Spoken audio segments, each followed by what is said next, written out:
L'Angleterre tenue en échec par l'Écosse, l'équipe de France affronte la Hongrie cet après-midi, le PSG attentif à la situation de Paul Pogba et le reste du mercato en Ligue 1. Toute l'actualité est dans le journal de Made in Foot.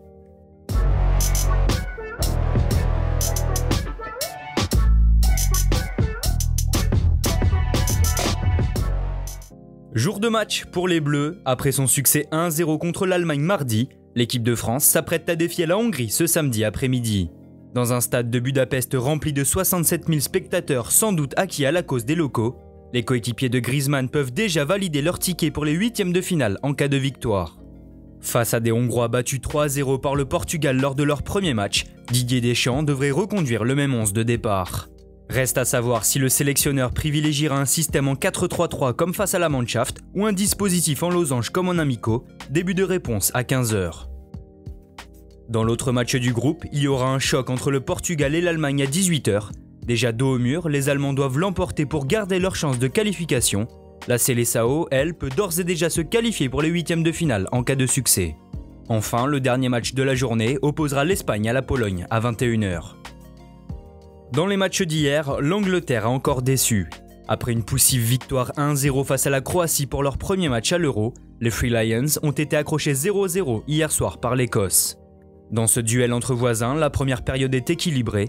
Les Anglais se procurent la plus grosse occasion mais manquent de réalisme à l'image de cette tête de Stones sur le poteau à la suite d'un corner. Incapable d'emballer le match, la sélection de Gareth Southgate s'expose même au contre écossais mais s'en sort à chaque fois. Engagée mais sans réelle situation, la rencontre se solde finalement par un triste 0-0 qui permet aux Anglais de rester en tête de la poule D. Les Écossais, eux, peuvent encore croire à la qualification. Plus tôt dans l'après-midi, l'autre match du groupe s'est également terminé sur un score de parité puisque la Croatie et la République tchèque se sont neutralisés un but partout. Bousculés par des Tchèques sans complexe, les coéquipiers de Modric cèdent logiquement les premiers juste avant la pause. Double buteur lors du premier match, Patrick Schick a remis le couvert en transformant un pénalty qu'il a lui-même obtenu. Menés, les derniers finalistes du Mondial 2018 s'en sont remis à un exploit individuel de Perisic, auteur d'un bel enroulé du droit en début de seconde période pour égaliser. Enfin, la Suède a décroché son premier succès dans la compétition en venant à bout de la Slovaquie à 1-0. Après une première période assez pauvre, les Suédois ont fait la différence en fin de match sur un pénalty de Forsberg. En Ligue 1, les dirigeants du PSG continuent de s'activer pour le mercato. D'après les informations du journal Le Parisien, le club de la capitale serait attentif à la situation de Paul Pogba. Sous contrat jusqu'en 2022, le milieu de terrain de Manchester United reste assez flou sur son avenir et ne veut pas encore en parler avant la fin de l'Euro. Selon le quotidien, Paris serait prêt à passer à l'offensive à la moindre ouverture laissée par le club anglais.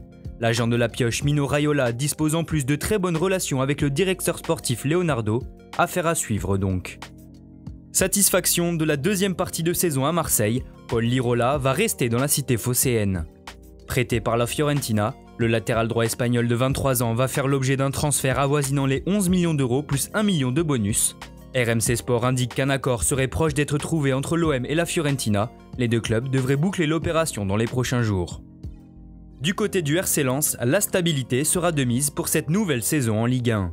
Après un bel exercice 2020-2021 ponctué à la 7ème place, les dirigeants sang et or ont décidé de prolonger leur entraîneur francaise jusqu'en juin 2023.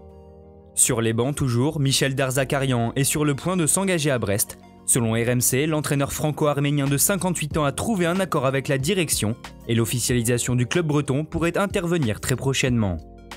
Merci à tous de nous avoir suivis. N'hésitez pas à vous abonner, liker et partager. On se retrouve très bientôt pour un nouveau journal.